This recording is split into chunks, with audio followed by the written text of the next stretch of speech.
당신의 마음을 토닥토닥 토킹 덕트스 토닥입니다.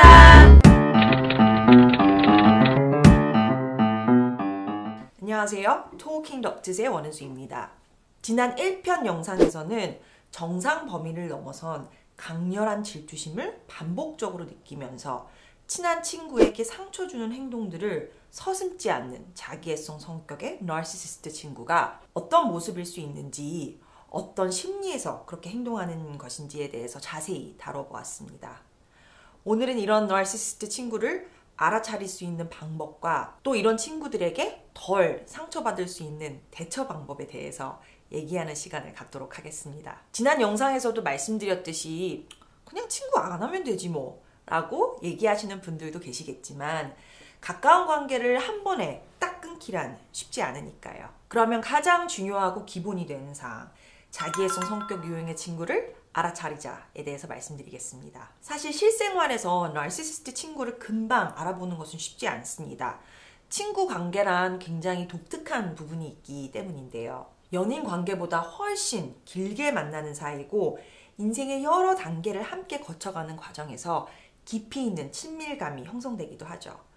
그런데 반면에 매일 보는 사이가 아니다 보니 친구의 좋지 않은 특징들을 좀 늦게 알아차리게 될 수도 있어요. 또 오래 만나는 사이다 보니 안 좋은 부분들이 보여도 아니야, 내가 이 친구를 잘 아는데 그렇게 나쁜 사람이 아닐 거야 하면서 스스로를 세뇌시키기도 하고, 친구에 대한 좋지 않은 얘기를 듣게 되면 사실관계를 떠나서 일단 친구를 변호해 주려고 합니다.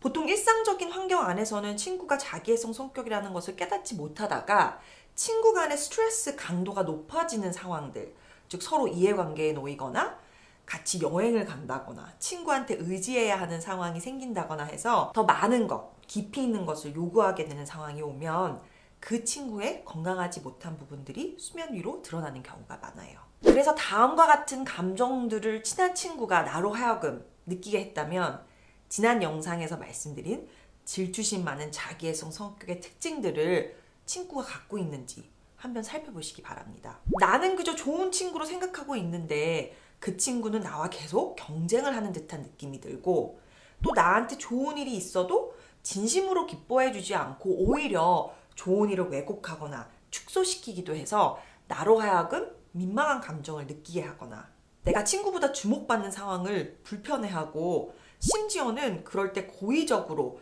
피해를 주는 행동을 하고, 예를 들어서 나에게 아픔인 비밀 얘기를 불필요하게 사람들 앞에서 노출을 한다든지, 이런 경험들을 친한 친구로 인해 하게 되었다면 한번 그 친구를 돌아보시기 바랍니다. 또 다른 뚜렷한 특징은 나르시시스트 친구들은 교묘하게 이간질도 잘 해요. 전문 용어로는 manipulation, splitting이라고도 하는데, 그래서 친구가 누군가에 대한 부정적인 얘기를 나한테 반복적으로 해서 내가 이유 없이 그 사람을 좋아하지 않게 되고, 그 사람도 나를 별로 좋아하지 않는 듯한데 막상 그 친구는 그 사람과 잘 지낸다. 이런 상황도 있었다면 그 친구를 좀 유심히 볼 필요가 있습니다. 또 관계의 개선을 위해서 솔직하게 친구한테 그런 감정을 어렵게 얘기했다고 쳐요. 많은 경우 나르시시스트 친구는 내가? 나 그런 적 없는데? 라고 자신의 과거 언행을 완전히 부인할 수 있어요. 이유는 바로 지난 시간에도 말씀드렸듯이 부적절한 질투심은 자기애성 성격인 친구의 마음 깊숙이 자리 잡고 있는 무의식적인 불충분함, 부적당함, 무능감이 자극되어 생기는 감정이기도 해서예요. 친구가 더 잘 나가고 우월하다는 느낌이 들 때는 무의식적으로 불충분함이 강렬하게 자극을 받으면서 당사자는 열등감 등의 부정적인 감정들을 느끼죠. 그런데 그런 질투심이 자신에게 있다는 것을 인정하는 것은 결국 자신에게 정말 이런 불충분함이 있다는 것을 인정하는 셈이 되니까 의식적으로는 남에게도 스스로에게도 절대로 인정을 안 하려고 하는 거죠. 내 주변에 이런 나르시시스트 친구가 있는지, 그 친구가 나한테 어떤 상처를 줘왔고 앞으로도 줄 수 있는지 아는 것과 모르는 것은 관계 안에서 내가 대처하는 방법에 크게 영향을 줄 수 있습니다. 이제 자기애성 성격 유형의 친구를 알아차렸다면 앞으로 어떻게 대처해야지 그 나르시시스트 친구에게 덜 상처받을 수 있는지 몇 가지 팁을 알려드리겠습니다. 첫 번째, 그 친구에 대한 현실적인 기대치를 가지세요. 내가 아무리 친구를 가깝게 여길지라도 강한 자기애성 성격의 친구는 나와 항상 경쟁하려고 들 것이고 내가 잘 되는 것을 진심으로 기뻐해주지 않을 것입니다. 내가 힘들 때 진심으로 공감해주지도 함께 해주지도 않을 가능성이 크고요. 본인의 질투심이 작동되는 상황에서는 나에게 고의적으로 피해를 가하는 행동을 서슴지 않을 수 있다는 것을 염두에 두어야 합니다. 좀 무섭죠? 그래서 나르시시스트 친구에게 내가 요구할 수 있는 친구로서의 역할이 무엇인지 알고 그 이상은 바라지 않는 것이 좋아요. 왜냐? 결국 기대를 하면 상처받는 것은 나 자신이 될 테니까요. 두 번째, 적당한 거리를 유지하세요. 사람은 본능적으로 자신의 아픔을 위로받고 싶어 해요. 그래서 진정한 친구들은 서로의 아픔을 나누고 공감하며 서로를 힐링해주죠. 그런데 나르시시스트 친구들은 어차피 내가 내 상처를 드러내도 공감 능력이 없어서 전혀 나를 공감해주지 못하고 하려고 하지도 않아요.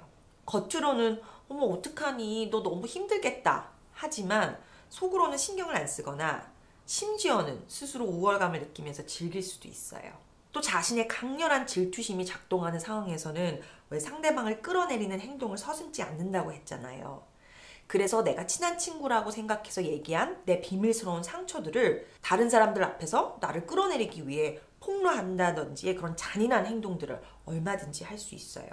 한 단계 더 나아가서 제3자들은 둘이 친하다고 알고 있으니까 그것을 이용해서 내가 하지도 않은 비밀 얘기를 마치 내가 한 것처럼 제3자들에게 거짓말을 해서 나를 이상한 사람으로 모함할 수 있어요. 그렇기 때문에 적당한 거리를 유지하는 것이 좋고 다른 사람들한테도 나는 그 친구와 그렇게 가까운 사이가 아니라는 것을 어느 정도 보이는 것도 필요해요.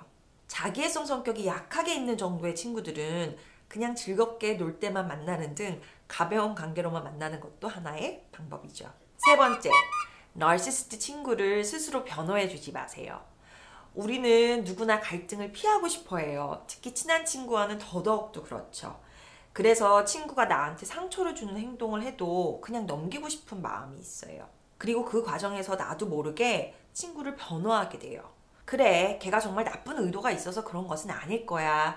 옛날에 잘하면서 상처가 많아서 성격이 모가 나서 그런 거지.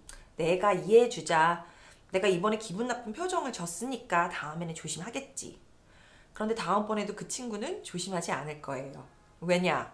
이 사람의 성격의 일부분이고 그렇기 때문에 자신이 잘못을 했다는 인식, 즉 인사이트가 없는 경우가 대부분이에요. 그리고 나르시시스트들은 성장 과정에서 특정 상처들을 받으며 자란 경우가 많아요. 그렇지만 성장 과정에서 상처를 받고 자란 모든 사람들이 나르시시스트가 되느냐? 절대로 아니죠. 그중 일부만 강한 자기애성 성격이 형성돼요.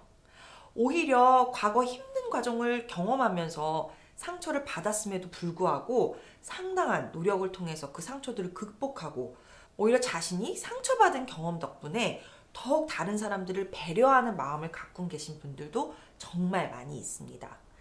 나르시시스트들이 자신의 상처를 핑계로 남들에게 더욱 큰 상처들을 주는 것을 정당화할 수는 없습니다. 진정한 친구 관계란 깊이가 있고 강력하고 가족관계만큼이나 소중한 인연입니다. 그 어떤 관계보다도 오래 지속되는 관계이기도 하고요. 나를 진심으로 위해주고 아껴주는 친구들과 아름다운 우정을 유지하시는데 오늘 영상이 도움이 되었으면 좋겠습니다. 오늘 토킹은 여기까지입니다. 토킹 덕트스의 원은수입니다.